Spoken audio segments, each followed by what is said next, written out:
Bismillahirrahmanirrahim. Assalamu alaikum. Chers frères, chères sœurs, lors de l'introduction de notre série sur le cheminement vers Allah en rapport avec le zikr, nous vous avions présenté le monde de la lumière, désigné comme étant le monde de la création. Aujourd'hui, nous allons vous présenter le zikr qui s'y est déroulé, son impact dans le destin des êtres, mais également son rôle majeur dans le cheminement vers Allah subhanahu wa ta'ala. Allah subhanahu wa ta'ala a créé la lumière du prophète Mohammed, paix et salut sur lui.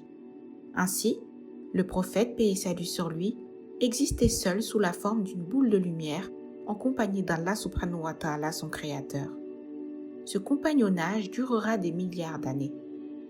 Un jour, Allah subhanahu wa ta'ala inspira un de ses noms au prophète Mohammed, paix et salut sur lui. Il effectuera le zikr de ce nom divin pendant plusieurs milliers d'années. Ce zikr a permis de donner naissance à plusieurs autres boules de lumière qui s'étaient solidement fixées sur une nappe de lumière provenant du prophète, paix et salut sur lui. Seul un nombre limité d'entre elles étaient actives et avaient le contrôle de leur mouvement et de leur déplacement sur la nappe de lumière. Ces boules actives faisaient à leur tour le zikr d'un autre nom de Dieu que le prophète Mohammed, paix et salut sur lui, leur avait inspiré. Elles continuèrent ainsi à s'adonner au zikr en tournant sur elles-mêmes.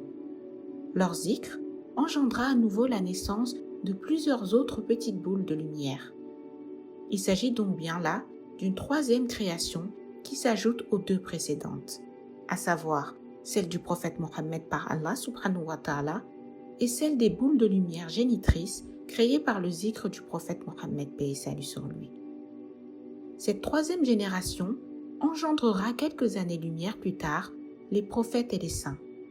Il s'agit dans ce cas des saints les plus gradés, notamment les Khutbul Artab, c'est-à-dire les grands pôles secoureurs qui sont au nombre de 4 et qui constituent le grade le plus élevé des saints ou hommes de Dieu. Ainsi naquit le monde de la lumière, peuplé de créatures au pouvoir mystique et spirituel exceptionnel. Il est important de noter que ces créatures disposent également de larges prérogatives dans le monde invisible ou Ghaib ainsi que sur terre. En effet, les boules de lumière créées par le zikr du prophète Mohammed, paix et salut sur lui, deviendront plus tard sur terre les pères spirituels des boules de la troisième génération. Ces saints sont ainsi suffisamment dotés de lumière, ils sont donc préparés et prédisposés à la pratique d'un zikr illimité et sans danger dans le monde terrestre. Ils disposent également d'un savoir exceptionnel portant sur le destin des petites boules de lumière qu'ils ont engendrées. Il s'agit de leur destin une fois qu'elles deviendront des êtres humains sur Terre. Ils savent donc quelle sera leur nature, humaine ou djinn, et leur genre, homme ou femme. De ce savoir résulte un quatrième pouvoir tout aussi exceptionnel. Il s'agit de la capacité pour les saints de déterminer la future dimension de leur descendance spirituelle. Souvenez-vous que les boules génitrices étaient solidement fixées sur une nappe de lumière provenant du prophète Mohammed, paix et salut sur lui. Le seul fait de pouvoir rapprocher ou éloigner d'elles les petites boules de lumière générées leur permet d'en déterminer la dimension spirituelle. Ainsi, plus la boule enfant est proche de sa boule parent dans le monde de la lumière, plus son élévation spirituelle sera importante dans le monde terrestre, ce qui explique les différences de dimension au sein d'une même fratrie de lumière.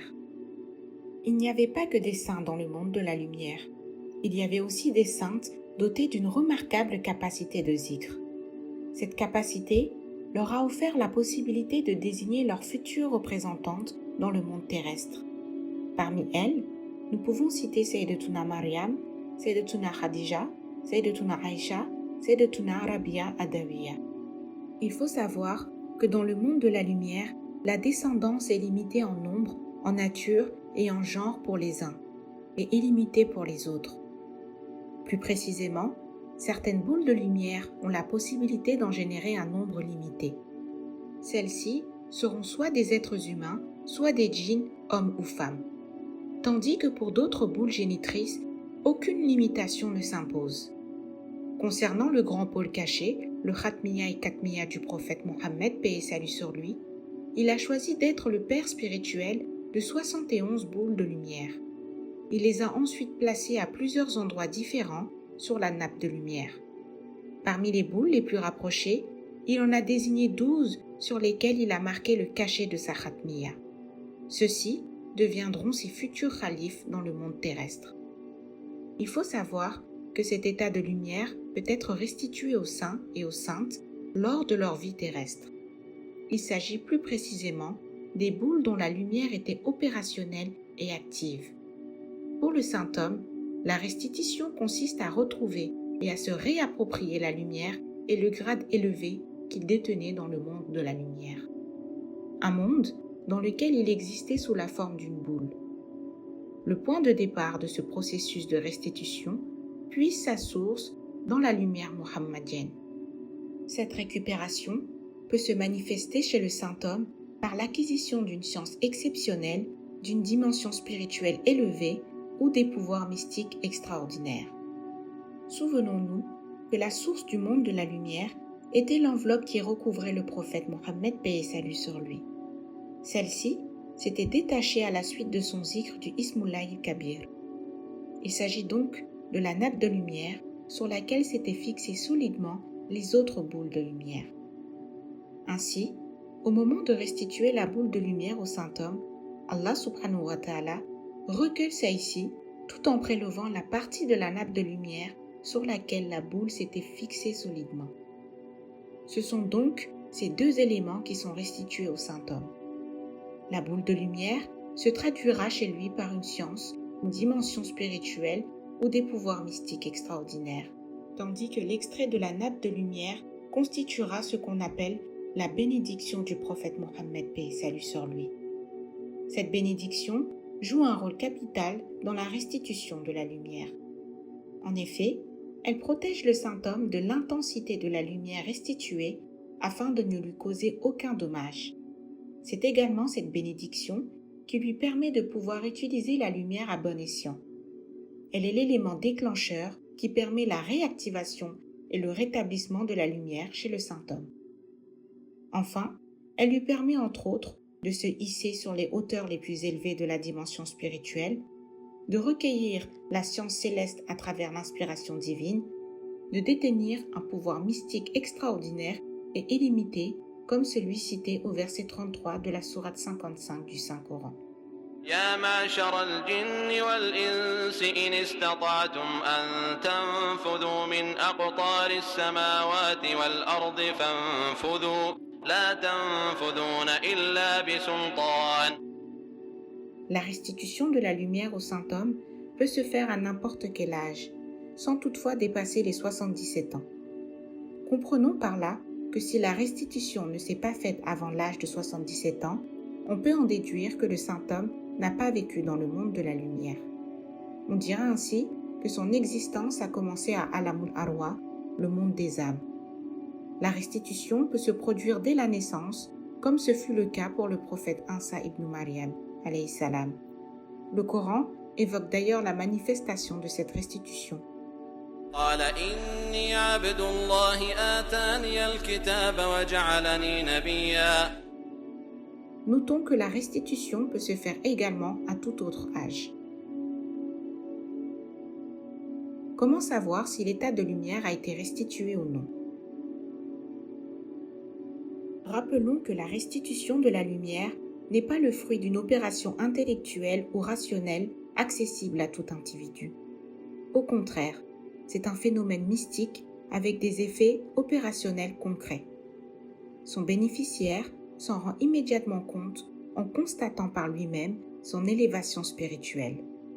Il est conscient de son pouvoir mystique illimité et de son savoir inspiré qui ne tire d'aucun livre. C'est ainsi, par exemple, qu'un élu de Dieu sera doté d'une dimension spirituelle exceptionnelle matérialisée par le wahyu, c'est-à-dire qu'il sera inspiré par Dieu, comme nous l'enseigne le Saint-Coran. وما ينطق عن الهوى إن هو إلا وحي يوحى. Il aura par ailleurs accès à la source de savoir appelée Ilmul Laduni.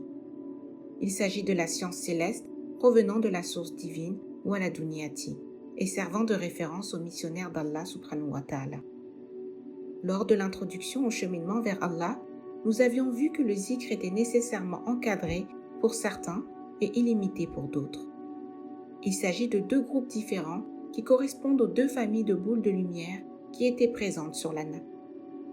Un premier groupe constitué de boules actives et un second dont les membres étaient inactifs, incapables d'effectuer le moindre mouvement. Comment reconnaître les deux groupes? Pour y répondre, intéressons-nous à leurs pouvoirs respectifs à travers leur présence à deux événements, à la réunion hebdomadaire de la Hadaratul Ilahiyya et la séance annuelle de la Diwanul Hira. Rappelons que la Hadaratul Ilahiyya est désignée comme le conseil des ministres d'Allah subhanahu wa ta'ala.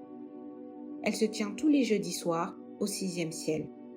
Quant à la Diwanul Hira, il s'agit d'une grande assemblée céleste qui se tient tous les ans dans la nuit du 9e au 10e jour du mois de Muharram.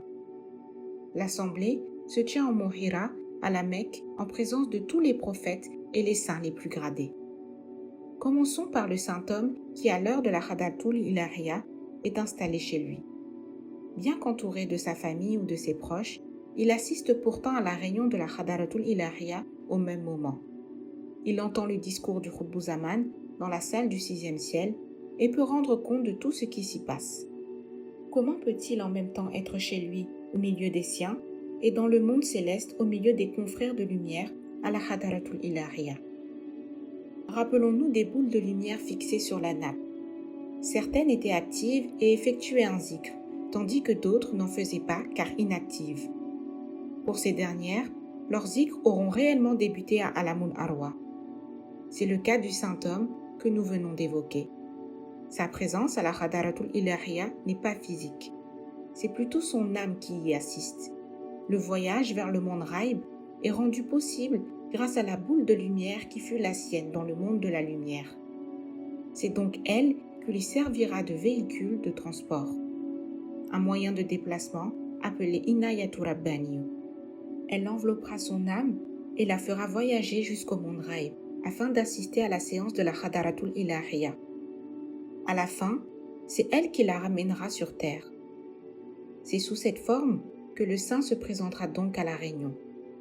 Il sera reconnu par ses confrères de lumière sous son apparence physique habituelle, vêtu d'une djellaba blanche.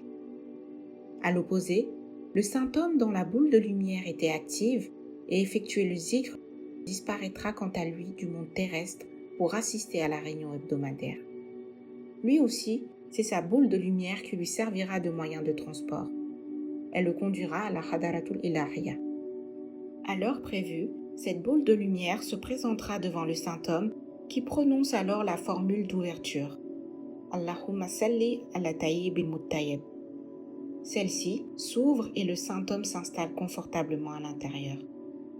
La boule de lumière se referme et entame son élévation. Elle servira de bouclier de protection lors de l'ascension vers la Hadaratul Ilahiyya. Une fois arrivé, le saint homme pourra changer d'aspect et se présenter sous une apparence différente de celle du monde terrestre. Il peut avoir 30 ans sur Terre et venir à la réunion avec l'apparence physique d'une personne âgée de 70 ans ou plus. À l'inverse, âgé de 80 ans, le saint homme de lumière peut se présenter à la Hadaratul Ilahiyya avec l'apparence d'un jeune homme de 35 ans. Il est également important de souligner que le saint de lumière a le choix de se présenter à la Hadaratul Ilahiyya physiquement ou par sa seule âme. En définitive, nous pouvons retenir qu'il existe deux familles de saints, le saint de lumière, Wali Nuraniyu, et le saint d'âme, Wali Ruhaniyu. Ils sont tous les deux dotés de pouvoirs importants, mais ceux du premier groupe sont encore plus étendus. Le saint de lumière peut donc décider de sa présence physique ou spirituelle à la séance de la Hadaratul Ilahiyya. Cela dit, le saint d'âme dispose du pouvoir illimité de faire des miracles. Dans ce cadre précis, il peut disparaître miraculeusement du monde terrestre pour y assister. Ce récit est extrait des enseignements de notre honorable guide, le Khutbul Artabul Kabir. Merci pour votre attention et à bientôt sur votre chaîne, les enseignements du mardi.